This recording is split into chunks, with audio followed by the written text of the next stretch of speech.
Hello everyone, Tyas Sōsen for the Tea Crane here. These are very exciting times and I just wanted to give you a brief update of what is going on. For the past year I've been moving online more and I've been teaching tea ceremony in online circumstances more than being able to teach tea ceremony here directly in person.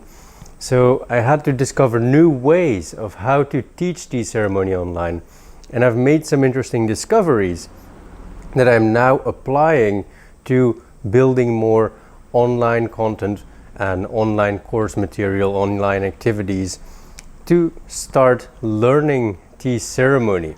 And as you might know, learning how to fold the chakin, how to handle the fuksa, how to rinse out your tea whisk, how to handle all the utensils properly.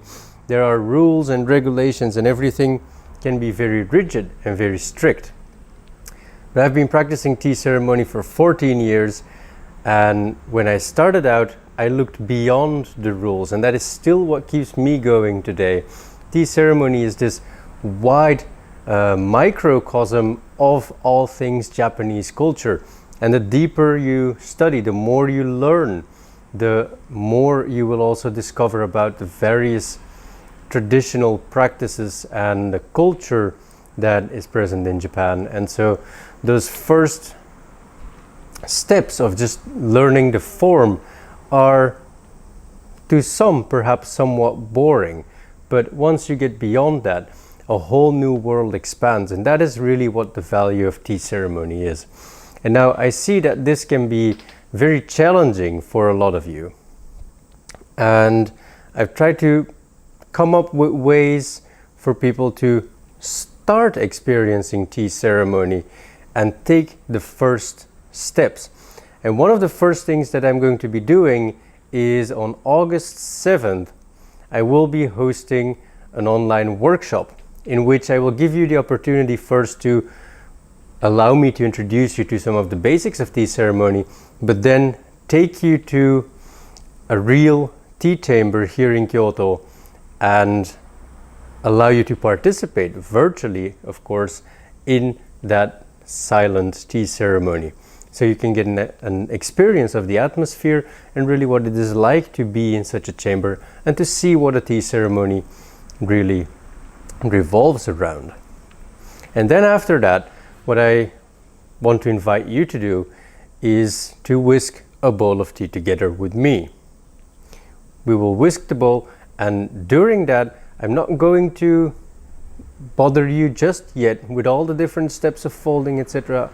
I'm taking a more colloquial, contemporary approach, yet ceremonially, but an easier way to somewhat mindfully start a tea ceremony practice. And I will guide you through the steps, and I will also of course show you how it is done in tea ceremony, but give you an opportunity to do it differently with the tools that you have at hand at home. So we will whisk a bowl of tea together, and after that there's going to be a live Q&A in which participants will be able to ask me questions directly or send in questions, and I will be answering them, and we will be able to continue the discussion and talk about what to do from there on, how to improve your tea ceremony practice and how to, well, grow in tea ceremony. So I really think this is exciting. I think this is very beneficial for you as well if you're looking for a way to start practicing tea ceremony, and this is definitely a great way to get acquainted with some of the basics while still enjoyably being able to whisk a bowl of tea. Now, I made a little course some 4 or 5 years ago with the limited equipment that I had at that time, and that one also revolves around how to whisk a bowl of thin tea, how to whisk a bowl of thick tea, the different things that you need to know about the different utensils and how to care for them, etc. And that's a 10-part video course, and if you join the workshop on August 7th, then I will be very happy to share that content with you and give you that video course on top for free. And I will also be including video material on the foldings of the fukusa and also how to fold the chakin. And this video has not been released yet and is only available to those who are going to be participating. So the course itself will be very exciting, and there are lots of add-ons that you can also enjoy, which I am happy to share with you so that we can continue growing our tea ceremony practice. So really, I hope to see you on August 7th so that we can start this journey together. See you there.